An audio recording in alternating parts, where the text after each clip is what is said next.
Hello, welcome to the Daily Devotional for Monday.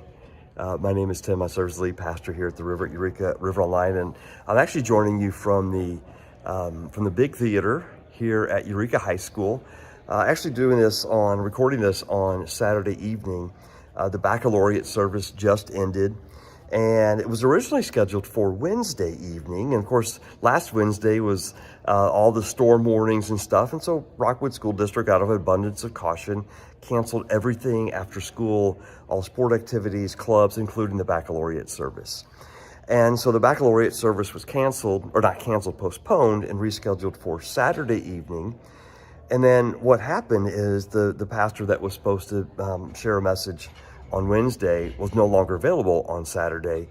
And so Thursday afternoon, I get a call from one of the faculty here and asked if I'd be willing or available. And I said, yeah, it'd be great. And I was grateful for the honor to come and share a message with the students. I come up here on Thursdays, maybe 4 or 5 times during the school year to share a message of encouragement to the students with the testimony ministry, which I've been part of since 2008. So it was great to be back here. But what happened is when I arrived here, there was, much like it is now, there's no one in here. I was one of the first ones in, and I took a seat, back in the back here.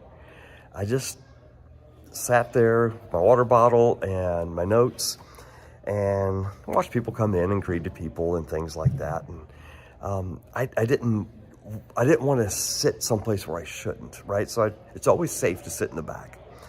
And so I was sitting in the back, and then after about 20 minutes, Keith Barrymore, a teacher that's been here at the high school for many, many years, came up to me and said, "Tim, what are you doing sitting back there?" I said, "Well, I'm just sitting here, so I don't want to sit in someone's seat." And he said, "You're supposed to be up front with me and Mike Tebow, another teacher here, and Jessica, another teacher." And so he took me from the back here and led me all the way down, trying to get my finger there, to those 4 seats.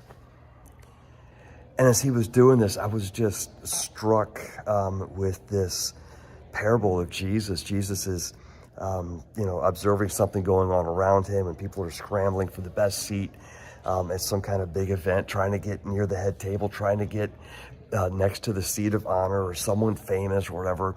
And he just says, wait. And he uses the teaching moment.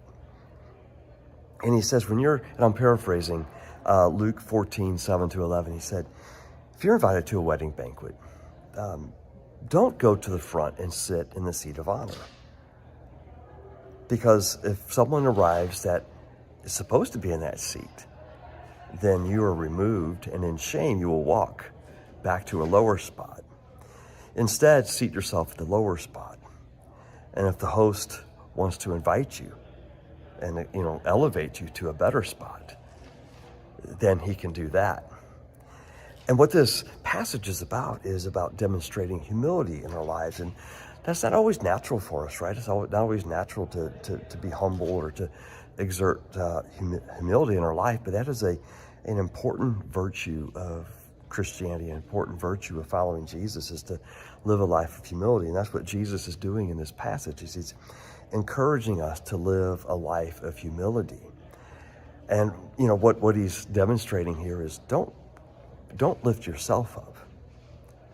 Allow God to lift you up. The best place for us to be as followers of Jesus Christ is, to the best of the ability God's given us, is to walk and to live a life of humility. Let's pray. So Lord, instill in us the virtue of humility, that we cannot think more of ourselves than we ought. Lord, as we seek to live lives of humility, that when you decide, it's on your timing and your prompting. That's you and you alone. We'll see this in a place of honor.